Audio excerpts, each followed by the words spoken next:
Iya, iya, Pak. Iya.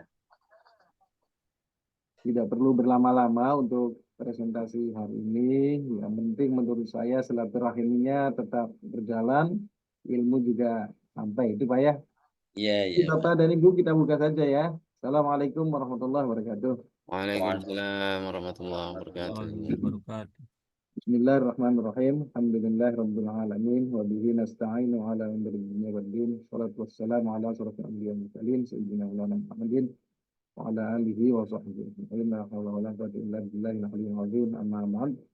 Bapak dan Ibu yang saya banggakan, alhamdulillah kita pada pagi menjelang siang ini bisa silaturahim lagi ya setelah 1 bulan lamanya barangkali kita tidak bertemu ya Bapak dan Ibu ya. Alhamdulillah kita bisa bertemu lagi. Kalau berdasarkan jadwal yang diberikan oleh pengelola PJJ, sebenarnya minggu yang lalu kita ada kegiatan sinkronaus, tetapi karena kebetulan saya juga minggu yang lalu ada kegiatan, kita alihkan untuk sinkronaus itu minggu ini. Dan juga pertimbangan yang lainnya karena minggu yang lalu itu hampir semua mata kuliahnya sinkronus semua, Pak ya. Ya kalau nggak salah minggu kemarin sinkronus semua. Jadi kalau sinkronus semua juga capek juga ya dari pagi sampai siang sinkronus semua. Maka ya sudah saya ambil opsinya minggu ini kita sinkronus. Bapak dan Ibu, eh, materi kita kalau berdasarkan RPS yang dibuat itu hari ini tentang media pembelajaran PAI berbasis ICT atau TIK. Kalau kita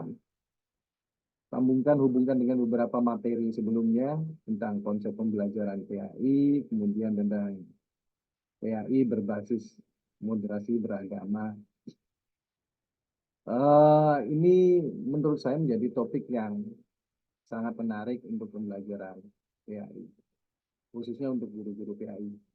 Jadi saya kira sebenarnya untuk pembelajaran PAI berbasis ICT ini bukan merupakan barang baru karena saya lihat mahasiswa sekarang, guru-guru kita sekarang juga sudah banyak yang mulai IT, Pak ya. Sudah ada yang mulai IT, walaupun masih ada yang gaptek, 1, 2, itu saya kira suatu hal yang wajar. Tapi secara umum, mahasiswa kita, guru-guru PAI yang sekarang itu lebih lebih pandai menggunakan IT, malah lebih baik dari dosennya. Saya itu kalau pas ngajari mahasiswa reguler itu banyak dibantu Pak sama mahasiswa. Karena mahasiswanya pinter-pinter. Nah, Bapak harus begini Pak, nih, kita bantu. Jadi mereka yang banyak untuk kita untuk mengelola IT. Itu seperti itu dalam perkuliahan. Jadi mereka itu lebih lebih pandai menggunakan IT daripada kita dosennya. Begitu pula menurut saya, Bapak dan Ibu ketika mengelola pembelajaran berbasis ICT ini juga saya kira untuk anak-anak sekarang itu lebih pandai Pak daripada gurunya. Iya, iya. Ketika gurunya baru belajar, anak-anaknya sudah belajar 3 minggu yang lalu Pak.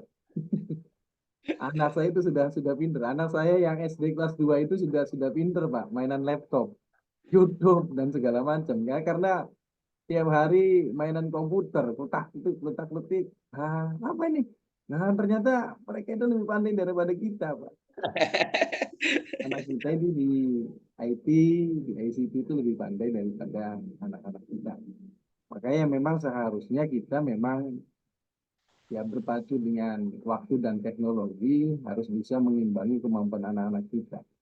Tapi ya juga tidak malu kalau memang kita memang masih gaptek, masih belum bisa ya kita bisa minta anak-anak kita, mahasiswa kita, siswa kita untuk bisa memberikan bantuan kepada kita. Saya kira itu bukan hal yang memalukan lah ya, Pak.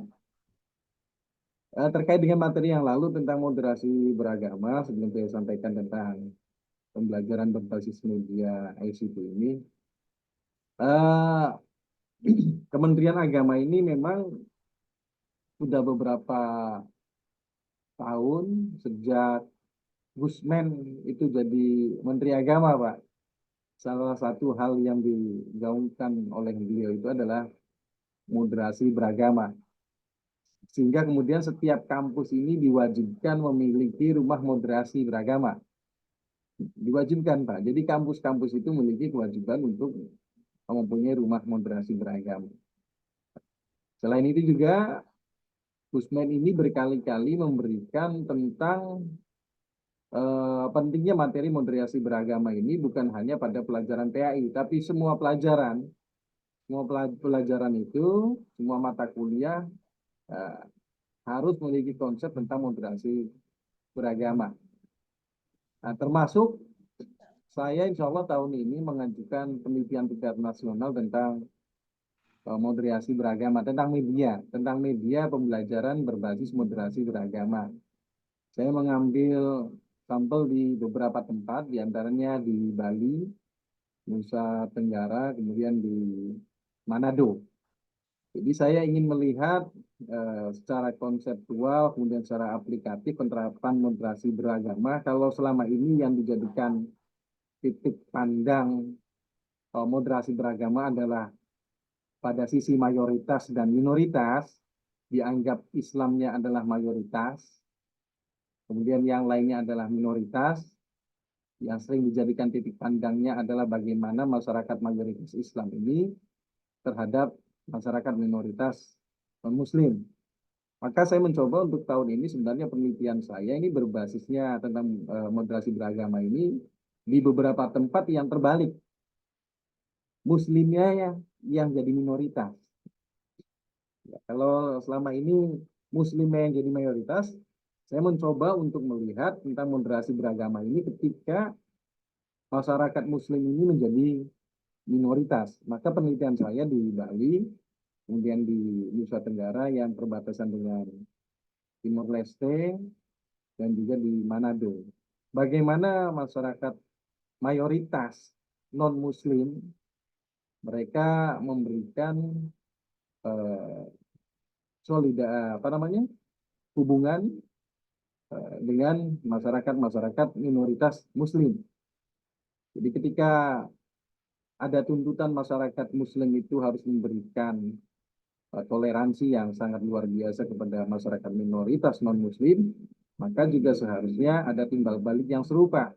Bahwa masyarakat mayoritas non-Muslim harus memberikan timbal balik toleransi beragama yang tinggi terhadap masyarakat masyarakat minoritas Muslim. Misalnya begini, di dalam pembelajaran PAI ini kan ketika sekolah-sekolah umum, bukan sekolah yang berbasis agama, misalnya di SD, SMP, SMA, sekolah itu harus memberikan fasilitas terhadap siswa-siswanya yang memiliki keberagaman beragama. Jadi ketika mayoritas masyarakatnya Muslim, maka masyarakat siswa kita yang non-Muslim itu harus diberikan fasilitas yang serupa kepada mereka. Sehingga sekolah-sekolah ini dituntut memberikan toleransi dan keadilan yang sama terhadap masyarakat minoritas. Saya kira ini juga berlaku di sekolah Bapak dan Ibu ya. Saya pernah mengajar di beberapa sekolah Pak, dan ternyata di beberapa sekolah ini ada beberapa siswa minoritas non-Muslim yang sekolah di tempat yang mayoritasnya adalah Muslim. Dan kita itu tuntutannya tinggi Pak. Pemerintah maupun Kementerian Agama itu memberikan tuntutan yang tinggi dan perhatian tinggi terhadap masyarakat minoritas tersebut. Ketika mereka izin begini, kalau hubungannya dengan keagamaan, kita nggak boleh nolak. Harus oke terus. Nah, saya ingin melihat dari sudut pandang yang lain dari penelitian saya. Bagaimana ketika masyarakat ini mayoritasnya non-Muslim. Sekolah itu masyarakatnya mayoritasnya non-Muslim, minoritasnya adalah Muslim. Apakah mereka juga memberikan fasilitas yang sama terhadap toleransi beragama masyarakat Muslim yang minoritas? Misalnya di Manado, di Bali, kemudian di daerah Timor Leste ya, perbatasan Timor Leste. Nah, saya ingin melihat sisi moderasi beragama pada lingkungan masyarakat tersebut. Ya, mudah-mudahan ini bisa di ACC untuk tahun ini, dan teman-teman barangkali ada di beberapa tempat tersebut, kalau saya berkunjung ya bisa menemani saya untuk melakukan penelitian Pak. Karena saya jujur agak buta dengan 3 daerah tersebut, Karena penelitian saya di beberapa tempat yang dianggap agak terpencil, karena saya nyari tempat-tempat yang agak terpencil. Mau ke Papua nggak berani, Pak. Ke Papua mentalnya belum kuat. Nantilah mungkin kapan-kapan mencoba untuk melakukan penelitian di Papua, karena saya lihat perkembangan politiknya masih kurang bagus. Karena kemarin juga ada penembakan untuk para pahlawan kita, polisi dan TNI, Pak ya. Makanya kemudian saya mencoba untuk tidak meneliti di daerah Papua dulu. Untuk tahun ini saya melakukan penelitian di Bali, Nusa Tenggara, dan di Sulawesinya di Manado. Baik Bapak dan Ibu, kita mencoba untuk ini ya, materi kita untuk hari ini.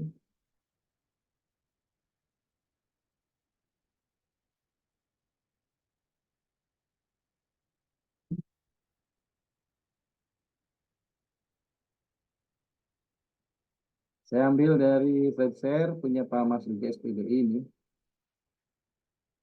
Bapak dan Ibu, kita pahami bersama dulu tentang konsep media pembelajaran, bahwa yang dimaksud dengan media pembelajaran adalah alat bantu yang digunakan untuk proses pembelajaran. Yang namanya alat bantu itu banyak, termasuk apakah guru itu media pembelajaran atau bukan. Guru juga termasuk media pembelajaran. Jadi media pembelajaran itu bentuknya banyak. Saya kira untuk saat ini penggunaan media pembelajaran itu sudah menjadi sesuatu yang wajib di dunia pendidikan, karena anak-anak kita itu sekarang sudah lebih aktif dibandingkan zaman kita dulu. Dan Bapak dan Ibu, perlu diketahui juga bahwa berdasarkan penelitian saat ini, anak-anak kita itu menjadi ada perubahan pola. Kalau dulu pengertian menjadi pendengar yang tidak aktif, sekarang menjadi pendengar yang sangat aktif dan juga reaktif. Jadi anak-anak kita itu saat ini adalah menjadi seorang penyimak yang aktif dan reaktif. Kalau dulu hanya aktif tapi tidak reaktif, kalau sekarang anak-anak kita, peserta didik kita itu adalah anak-anak yang aktif dan reaktif. Nah, hal ini terjadi karena memang dunia teknologi ini sudah sampai kepada anak-anak kita, termasuk anak-anak di SD, di EI, kelas-kelas rendah.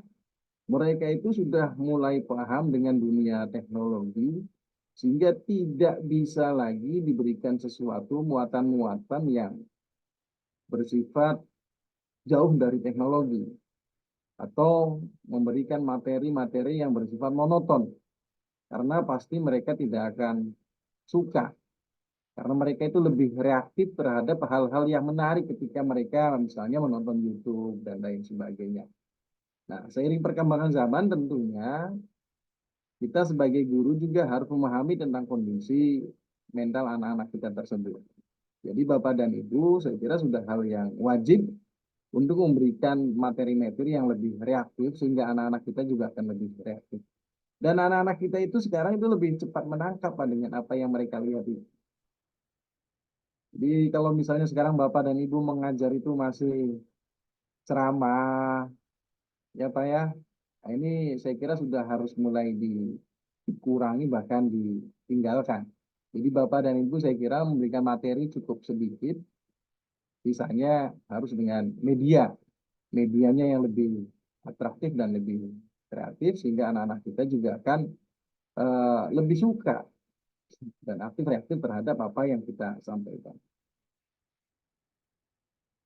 Dari sini seorang ahli Briggs memberikan ciri-ciri umum media pembelajaran dengan 13 macam, ada objek, model, suara langsung, rekaman audio, media cetak, dan lain sebagainya. Nah, ini saya kira untuk media-media ini juga sebenarnya ini media-media yang sudah cukup lama ya digunakan oleh kita. Kalau saya dulu pernah merasakan dari berbagai macam, saya termasuk ini Pak, golongan yang mengalami 3 zaman ya, Bapak dan Ibu, saya kira juga sama. Usia saya sekarang 50 tahun Pak. Ya, dari mulai zaman Tommy J. Pisa, Pak. Kalau lagunya, Pak, ya. Ada yang susia dengan saya, Pak?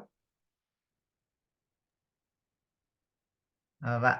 Ya, saya dari mulai zaman lagu Tommy J. Pisa, Pak. Jadi Ya, saya senang, mengalami Pak. sekali zaman-zaman ketika TV hitam putih, TV merah putih, hanya satu siaran TVRI, Pak, ya. Kemudian banyak siaran dan sekarang mengalami TV digital. Dari zaman mesin ketik besar, zaman mesin ketik kecil, komputer, dan seterusnya. Jadi saya termasuk yang mengalami eh, perubahan teknologi yang luar biasa tersebut. Dulu guru-guru saya ketika saya sekolah, saya kira juga dialami oleh Bapak dan Ibu. Saya itu termasuk siswa yang ketika beberapa pelajaran itu selalu diminta guru ke depan. Ke depannya bukan untuk apa-apa, Pak. Suruh nulis di papan tulis. Saya termasuk siswa yang sering disuruh oleh guru saya untuk menulis di papan tulis. Dan itu pelajaran-pelajaran apapun sering dilakukan secara seperti itu. Dibeli, tolong ke depan. Saya nulis. Teman-teman kemudian nyalin, Pak. Nyalin tulisan saya yang di depan.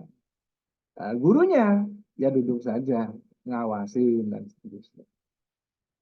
Kalaupun ada guru, beberapa guru yang memang memberikan pengertian secara dengan model ceramah. Nah, model ceramah ini ada beberapa guru yang memang enak didengar, ada yang memang tidak enak didengar, Pak. Ya, misalnya guru-guru yang enak didengar itu kan ketika guru dulu, saya misalnya pelajaran yang paling suka pelajaran sejarah. Karena guru tersebut ketika memberikan penjelasan selalu memberikan cerita. Cerita dulu, contoh dulu, sehingga menjadi menarik. Kemudian juga selain itu, ada dua pelajaran yang menurut saya paling saya sukai kalau tidak olahraga itu adalah kesenian. Kenapa saya suka olahraga dan kesenian? Karena praktik. Yang lainnya tidak ada praktik. Jadi kalau guru olahraga itu praktek, ayo main voli, ayo main basket. Nah, kemudian kalau guru kesenian itu selalu nyanyi, main musik dan seterusnya. Jadi ada prakteknya sehingga saya suka. Artinya apa? Bahwa dan ini kalau misalnya dilakukan penelitian bahwa anak-anak kita itu lebih suka mendapatkan ilmu itu melalui media, media yang praktis, media yang bisa digunakan oleh mereka. Dan mereka itu lebih suka ketika diberikan media ini mereka bisa terlibat langsung di dalamnya. Jadi ketika guru mempraktikkan tentang media pembelajaran olahraga, maka kemudian siswanya ikut terlibat di dalamnya, ikut olahraga. Ketika guru menjelaskan tentang kesenian bagaimana bermain angklung, kita langsung praktek main angklung. Dan itu sampai sekarang masih saya ingat materi tersebut. Nah, ini kita ada pola perubahan.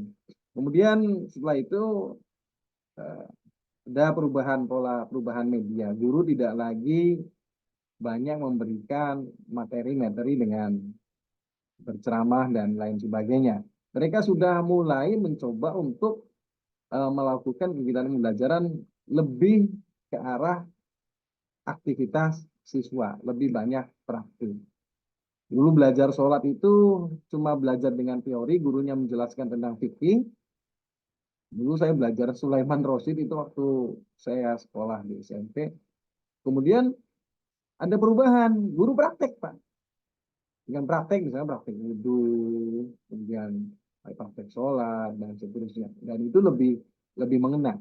Lebih mengena daripada guru hanya menjelaskan tentang suatu kitab, kemudian tidak memberikan praktek.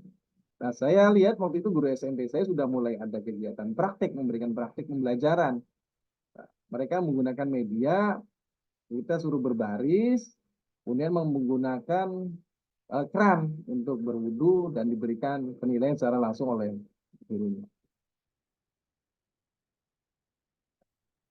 Ciri-ciri media, kemampuan mereka menyimpan, melestarikan, dan merekonstruksi peristiwa dan dalam waktu berhari-hari dan seterusnya lah. Oke lah, saya kira sudah paham semua ya. Nah, Gane ini mengelompokkan beberapa media menurut Dan itu ada mesin belajar, film bersuara, gambar gerak, gambar diam, media cetak, komunikasi lisan. Jadi komunikasi lisan itu termasuk media, Pak. Ya. Apa yang Bapak sampaikan, saya sampaikan sekarang itu juga termasuk media. Apalagi benda yang untuk didemonstrasikan. Saya kira juga saya lihat beberapa guru juga sudah banyak, bukan beberapa guru ya, mayoritas guru saat ini sudah banyak menggunakan media daripada ceramah lagi. Jadi Bapak yang masih banyak ceramahnya ya agak dikurangi lagi lah. Kita sudah mulai eh, apa namanya ada perkembangan teknologi yang semakin maju, semakin depan harus dimanfaatkan. Kalau kita lihat perkembangan teknologi, kita bagi dua, ada media teknologi mutakhir, ada media teknologi tradisional. Bapak dan Ibu itu sekarang kalau mengajar maksudnya ke teknologi yang mana? Apakah masih media tradisional ataukah media teknologi yang mutakhir? Apakah salah dengan media tradisional? Nah, tidak juga. Selagi pembelajaran ini bisa disampaikan dengan baik, saya kira bukan hal yang salah. Tetapi yang kita bicarakan adalah bagaimana peran guru PAI ini bisa uh, menyatu dengan perkembangan teknologi, perkembangan zaman yang semakin maju. Misalnya media-media teknologi tradisional, Pak ya,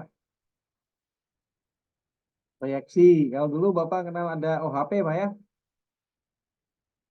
OHP, slide. Ini dianggap saat ini medianya sudah termasuk media tradisional, Pak. Kalau Bapak masih menggunakan proyeksi. Kemudian visual yang tidak diproyeksikan, ada gambar, poster. Ketika Bapak membuat gambar, ditempelkan di kelas itu dianggap medianya media tradisional. Sekarang sudah tidak media teknologi lagi. Dianggap sudah kuno, Pak.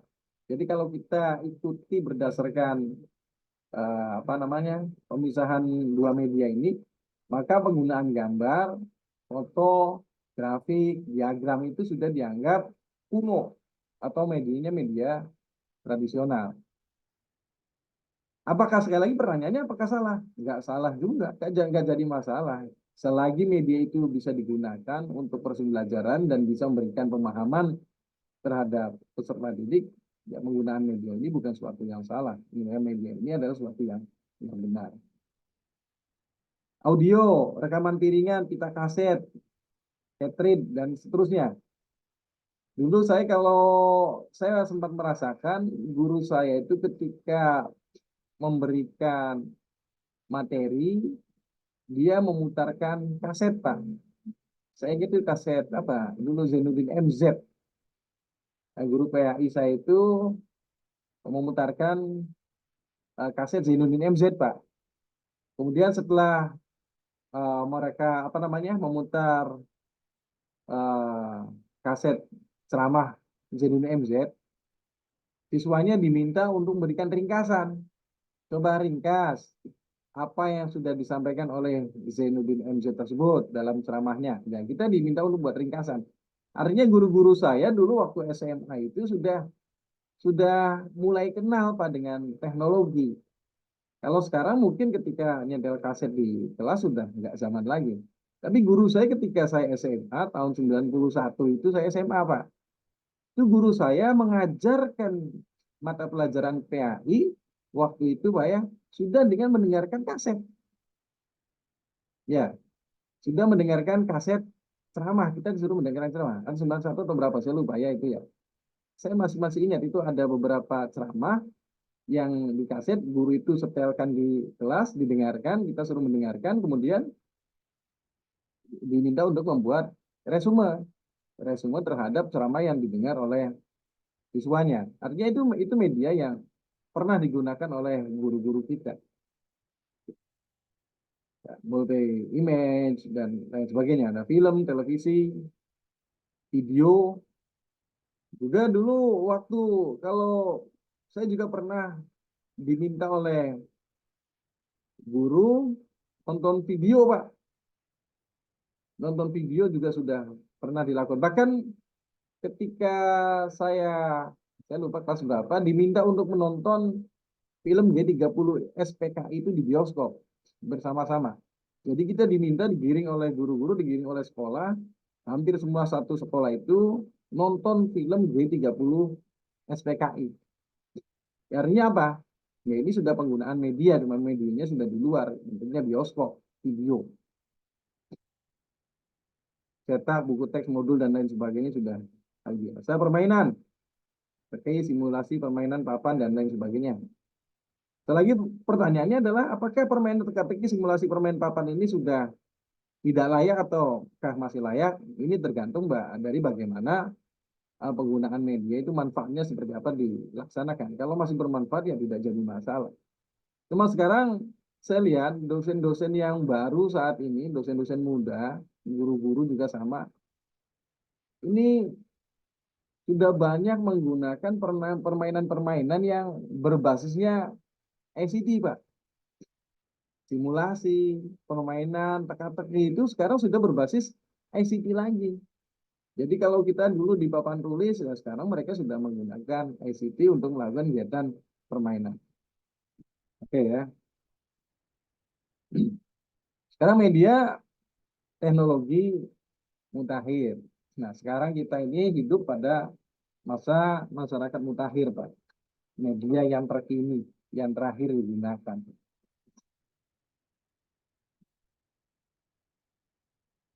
Media berbasis telekomunikasi, terutama perkembangan kalau kita lihat perkembangan teknologi dan digitalisasi ini semakin menguat ketika adanya pandemi. Ketika adanya pandemi ini, penggunaan teknologi ini karena dijadikan sesuatu yang bersifat wajib, masyarakat kita, anak-anak kita itu wajib punya HP, wajib mengenal komputer, wajib mengenal laptop, dan akhirnya ini menjadi sebuah tuntutan. Wah, anak-anak kita dan guru-guru kita itu harus memahami tentang penggunaan media teknologi internet. Apa? Yaitu media berbasis telekomunikasi. Telekonferensi dan kuliah jarak jauh. Termasuk Bapak dan Ibu. Bapak dan Ibu itu sekarang kuliahnya jarak jauh. Artinya Bapak dan Ibu ini sekarang adalah masyarakat mutakhir. Masyarakat pengguna media mutakhir. Jadi bukan masyarakat tradisional lagi, Pak. Nah, kuliah-kuliah itu sekarang sudah jarak jauh. Nah, sekarang karena dibukanya PJJ ini memberikan dampak yang luar biasa terhadap globalisasi proses pembelajaran di IAIN, Pak, di kampus kita. Kalau dulu PJJ ini hanya dikenal di UT, Pak, sekarang PJJ ini dikenal di IAIN. Dan pilot projectnya adalah di IAIN. Dan sekarang PJJ yang baru itu ada PGMI, ada PJJ PGMI, ada PJJ Bahasa Arab. Jadi Bapak dan Ibu termasuk kelompok masyarakat pengguna teknologi mutakhir karena kita sudah berbasis telekomunikasi, perkuliahannya juga sudah jarak jauh. Namun tentunya bahwa penggunaan teknologi mutakhir ini kita tidak dilihat pada sisi hasil dan tidak berhasilnya, tapi pada sisi perkembangan teknologinya, bahwa ini karena merupakan perkembangan teknologi dan itu ada merupakan sebuah tuntutan. Tapi pada sisi keberhasilan, sekali lagi kita lihat berhasil dan tidaknya proses pembelajaran ini bisa jadi tidak juga dilihat dari bentuk teknologinya, tapi pada proses pembelajarannya.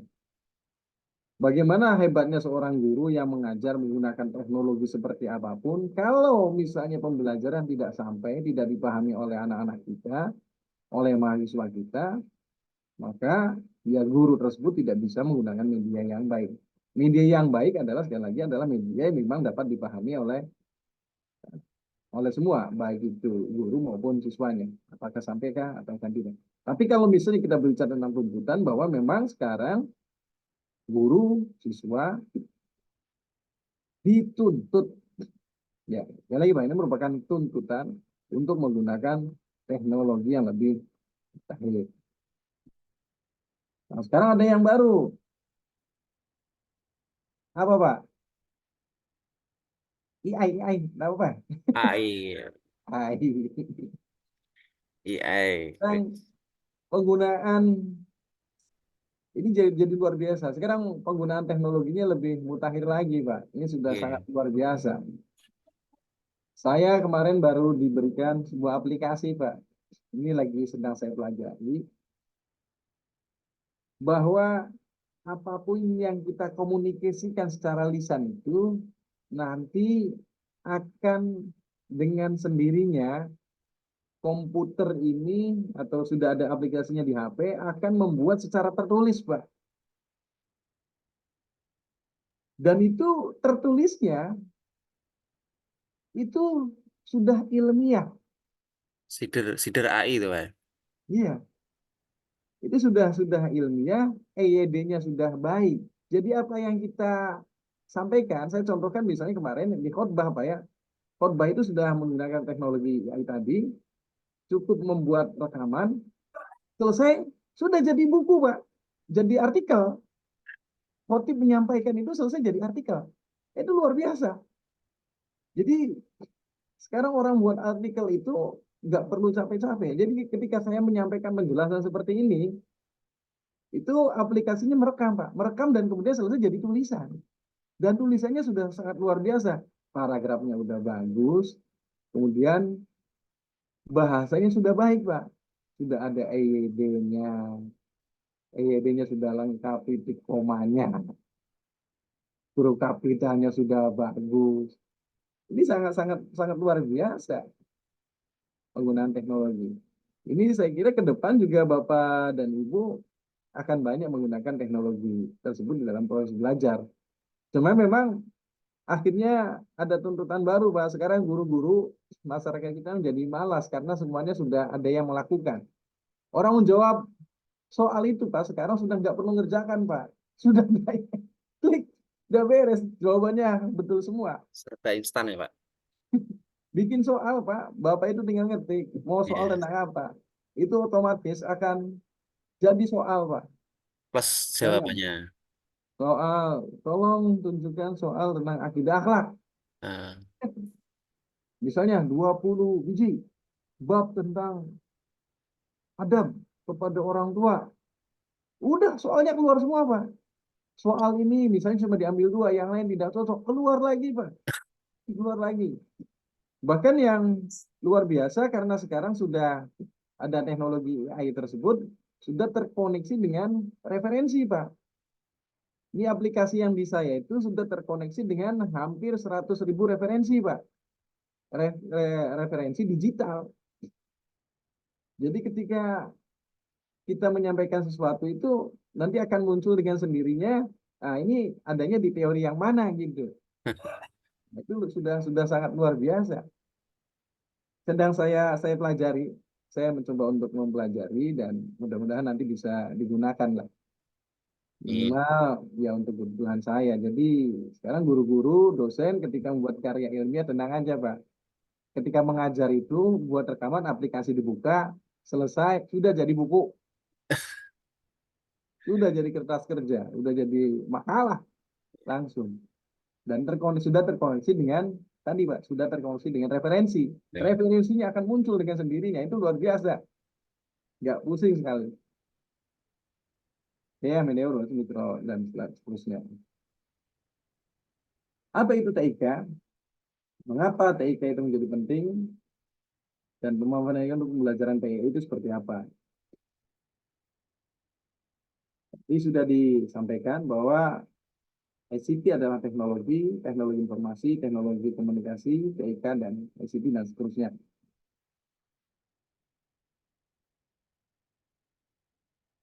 Nah, sekarang Bapak dan Ibu, buku-buku kita itu sekarang juga sudah ringkas, Pak. Saya punya buku-buku yang baru, terbitan Aksara Maya itu kalau nggak salah. Kalau dulu buku itu tebal, Pak. Tebalnya luar biasa sampai berhalaman-halaman, sampai ratusan halaman. Sekarang ternyata cuma hanya 15 halaman, Pak. Nah, kenapa cuma 15 halaman? Adanya barcode doang, Pak. Jadi buku ini isinya barcode. Ya. Nah itu isinya cuma barcode, kemudian kita scan barcode, jadi itu Pak ternyata. Nah, ini buku-buku yang sekarang itu sudah berbasis barcode Pak. Dan ternyata saat ini kebetulan saya mengelola perpustakaan, saya sedang mengelola perpustakaan poster Pak. Perpustakaan poster ini saya mencoba kerjasama dengan Aksara Maya, membeli buku-buku yang sudah berbarcode, kita hanya menempelkan poster-poster di dinding Pak. Ya buku-buku ini sudah dalam bentuk poster.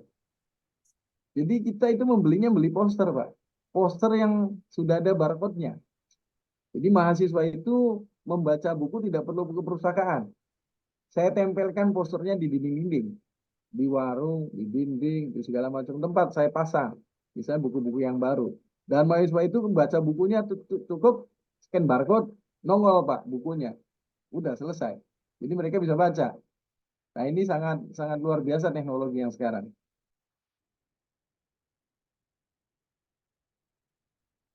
Ya, itu penggunaan.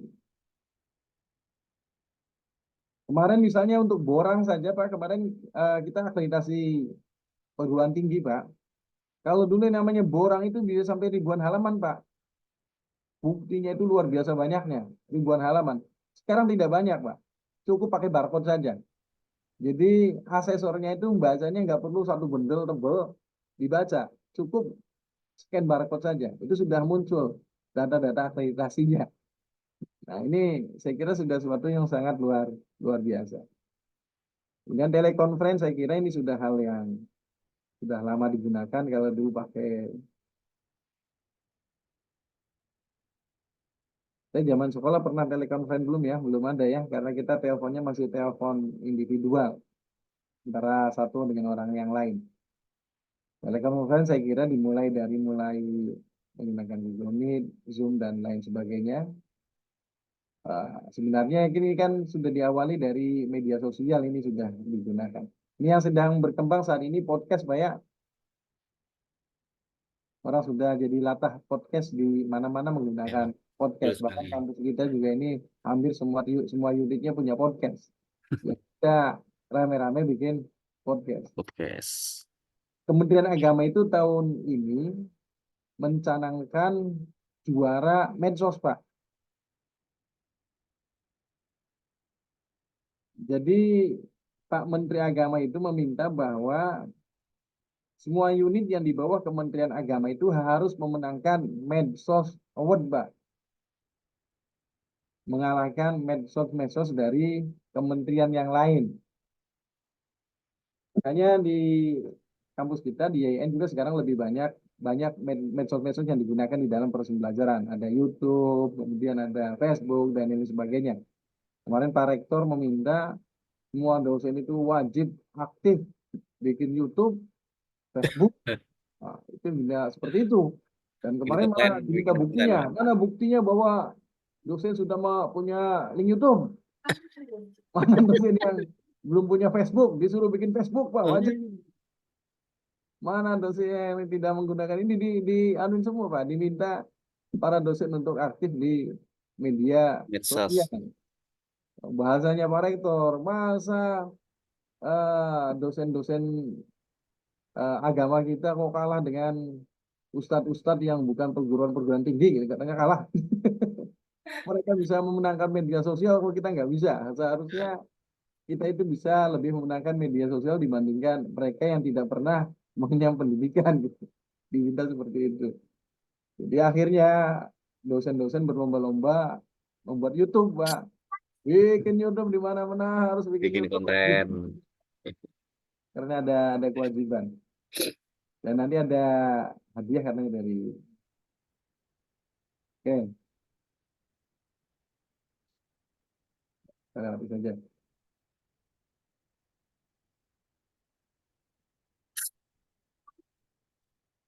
Nah, ini yang saya kira cukup penting.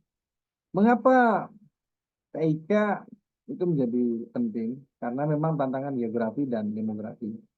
Dengan tantangan pendidikan dan tantangan abad 21. Apalagi khusus untuk PJJ, Pak ya. Karena mahasiswa kita ini kan dari jauh semua, tidak mungkin kuliah jarak dekat. Maka TIK, ICT, telekonferensi ini menjadi suatu hal yang sangat penting dan menjadi keniscayaan. Tantangan pendidikan, tantangan abad 21, ke depan anak-anak kita sekali lagi Pak, Bapak dan Ibu, anak-anak kita itu akan lebih pandai daripada gurunya. Jadi materi-materi Bapak yang Bapak sampaikan itu bisa jadi dianggap oleh anak-anak kita adalah sesuatu yang sudah kuno, Pak. Wah, ini mah sudah ada di YouTube. Wah, ini sudah Banyak di artinya, TikTok. Pak. Referensi kita itu harus mengarah kepada media sosial, Pak, di YouTube-nya, sebagainya. Kalau nggak seperti itu, anak-anak itu sudah pintar, Pak. Kalau mereka tentang Bapak masih mengajarkan Safinatun Najah, kemudian hanya memberikan terjemahannya saja, anak-anak kita itu lewat YouTube bisa memberikan contohnya, Pak. Sudah ada contohnya dan segala macam. Kalau anak-anak kita membaca atau melihat tentang misalnya kitab-kitab Najah, mereka sudah sangat pandai karena YouTube kita, medsos kita, materi-materi yang mereka dapatkan, berikut contohnya itu sudah ada di aplikasi semua. Aplikasinya sudah ada, berikut contoh-contohnya gitu. Ya, tantangan abad 21. Oke.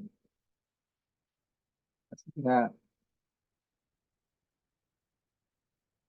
nah, ini misalnya untuk pembelajaran PAI, sekali lagi Bapak dan Ibu, sudah saatnya ini menjadi sesuatu yang kewajiban, keniscayaan, dan tuntutan. Ini beberapa aplikasi misalnya tentang pembelajaran PAI, itu di Play Store juga, kalau Bapak dan Ibu lihat, di Play Store itu sudah banyak, Pak. Jadi ketika belajar akidah akhlak itu cukup diklik, Pak. Misalnya tentang fikih, klik, sudah nongol, Pak. Sudah nongol tentang pembelajaran fikih. Klik sejarah. Jadi sudah banyak. Barangkali Bapak dan Ibu sempat membuka aplikasi-aplikasi untuk pembelajaran, itu di Play Store itu sebenarnya juga sudah cukup banyak pelajaran-pelajaran agama yang bisa dijadikan sebagai referensi kita. Tinggal dipilih-pilih saja mana yang cocok dan mana yang tidak cocok. Jadi Bapak dan Ibu sebenarnya kalau saat ini sudah nggak pusing lagi nyari materi. Karena materi itu semuanya sekarang sudah ada, Pak. Mbah Google sudah menyiapkan dengan lengkap, aplikasi juga sudah cukup banyak. Mengajarkan tentang kiamat subuh itu Bapak nggak usah capek-capek, Pak. Menjelaskan ayat, tentang suatu ayat tentang kiamat itu seperti apa. Udah setel aja, Pak. YouTube-nya, Pak. Tentang gempa, tentang apa itu tinggal di mencet aja sudah dicontohkan.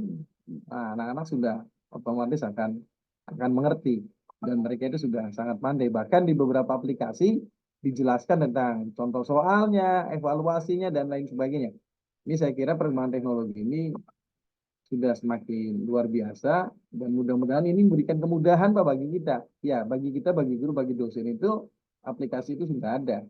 Ya, kalaupun kita belum bisa menjadi seorang yang kreatif menciptakan sesuatu yang inovatif dalam pembelajaran, minimal kita paham inovasi-inovasi yang ada di sekeliling kita melalui aplikasi-aplikasi yang ada.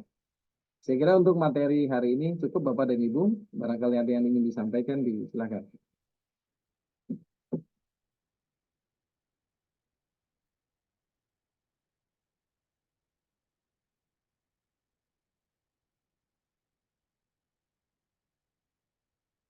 Wah, ini presensinya sudah sampai ke saya semua ya. Berarti sudah hadir semua, Pak ya. Atau dianggap cukup saja, Bapak dan Ibu? Saya Pak izin bertanya Pak. Ya, silakan. Mohon maaf sinyal kurang bagus jadi tidak bisa sama video Pak. Terkait dengan penggunaan media yang sekarang itu Pak, kita kan untuk seperti sekolah-sekolah swasta kan untuk fasilitas-fasilitas yang terkait untuk penggunaan media itu kan terbatas Pak karena terbatasnya anggaran sekolah.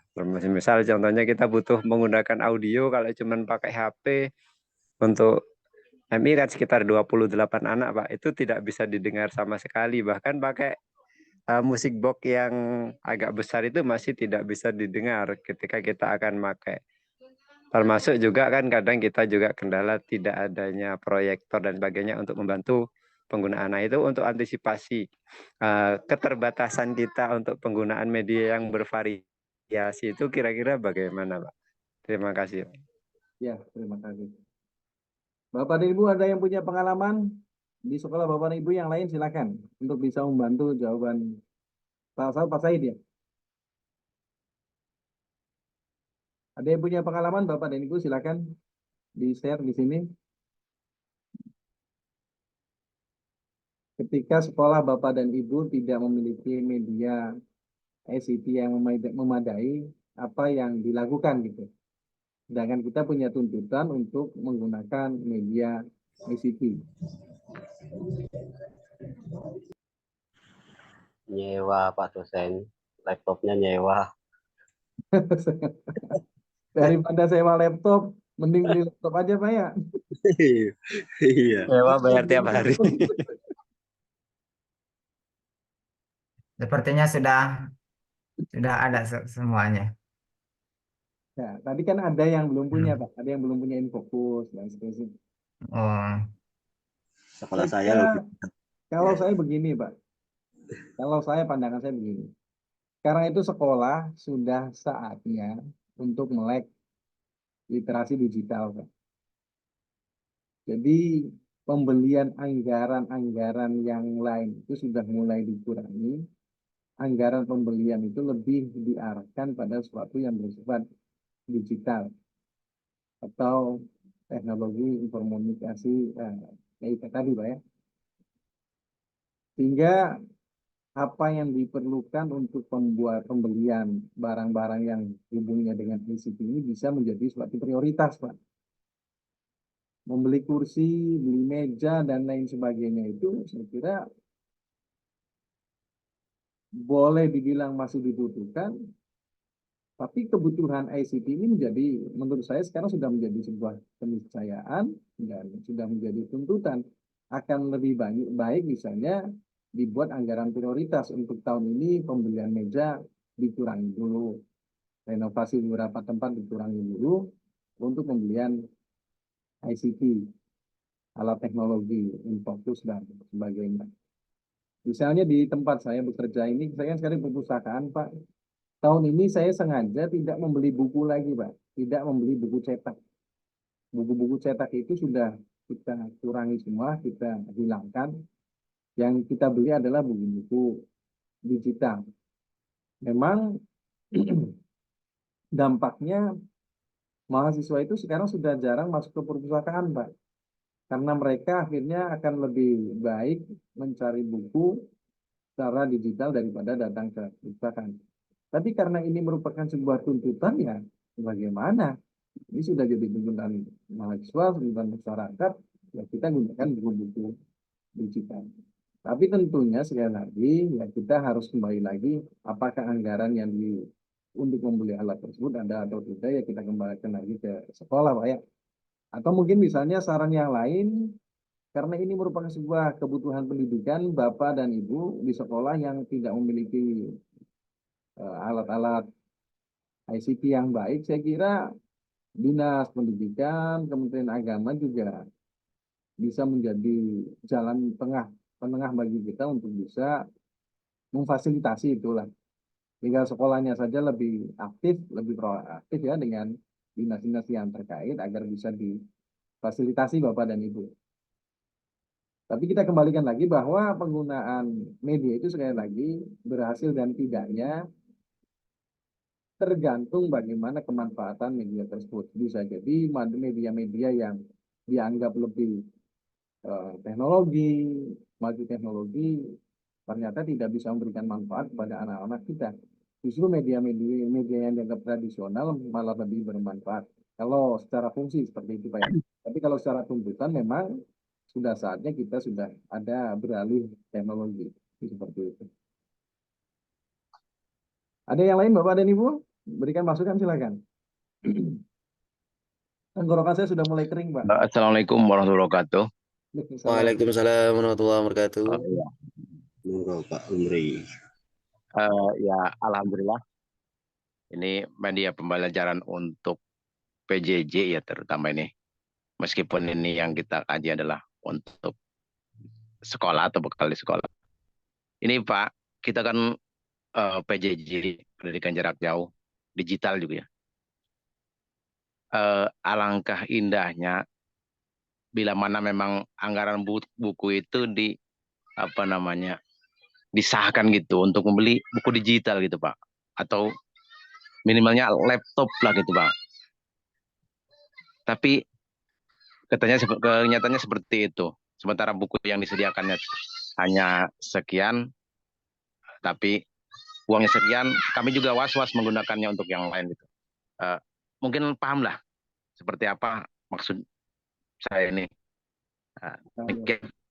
Assalamualaikum warahmatullahi wabarakatuh. Ya, waalaikumsalam. Sebenarnya kita kemarin saya kan sekarang kepala perusahaan, Pak. Saya kemarin sebenarnya sudah mencoba menghubungi Pak Ali sebagai kepala PJJ, karena sekarang buku-buku digital di perusahaan kita ini kan sudah saya tingkatkan pembeliannya, Pak. Kalau kemarin kita baru ada 5.000 buku, kita tahun ini kita tingkatkan menjadi 10.000 buku digital. Saya sudah menyampaikan ke Pak Ali, tolong Pak Ali akses mahasiswa PJJ ke perpustakaan digital kampus itu lebih ditingkatkan. Saya minta aplikasi-aplikasi perpustakaan ini sudah minta ke Pak Ali untuk bisa dimasukkan ke mahasiswa PJJ.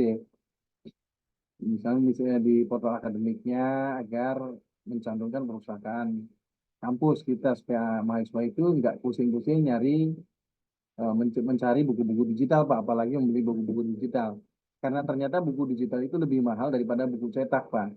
Jadi solusi nanti saya akan berkomunikasi lagi dengan Pak Ali, agar mahasiswa PJJ ini lebih bisa mengakses perpustakaan kampus itu lebih cepat, khususnya untuk buku-buku digital. Karena Bapak dan Ibu kan sebenarnya sudah masuk anggota perpustakaan, Pak ya, kalau nggak salah ya. Ya, sudah masuk anggota perpustakaan, Pak ya? Ada yang sudah, ada yang belum, Pak. Kayaknya. Sebagian, Pak. Ya itu tolong kalau yang belum, silakan. Kita kan ada pendaftaran secara online, Bapak tinggal memasukkan NIM saja dan akan menjadi anggota. Kalau sudah jadi anggota kan di situ Bapak tinggal membuka website perpustakaan YN Senurjati. Di situ ada beberapa fitur, ketika membutuhkan buku tinggal klik saja buku digital, Pak. Nah, buku digital kita cukup banyak, jumlahnya ada 5.000. Tahun ini saya sedang melakukan pembelian buku lagi, saya tambah 5.000, Pak. Jadi 10.000 untuk tahun ini.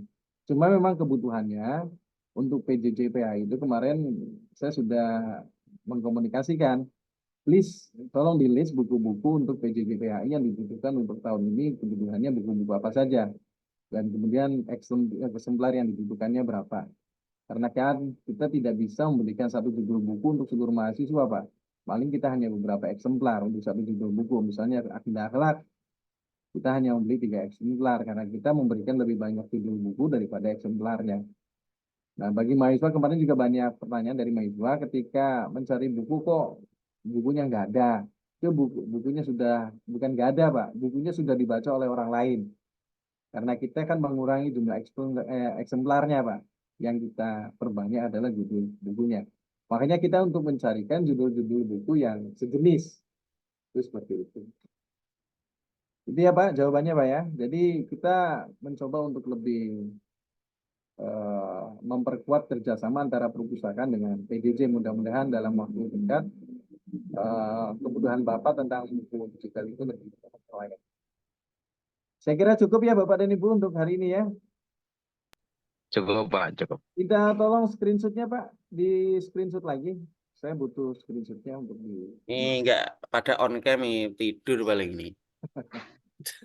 Baik Bapak dan Ibu, untuk kegiatan perkuliahan kayak hari ini kita anggap cukup saja, selesai. Saya minta maaf barangkali ada hal-hal yang tidak diinginkan. Mudah-mudahan Bapak dan Ibu selalu dalam keadaan sehat ya. Amin. Nah, puasanya juga penuh keberkahan. Amin.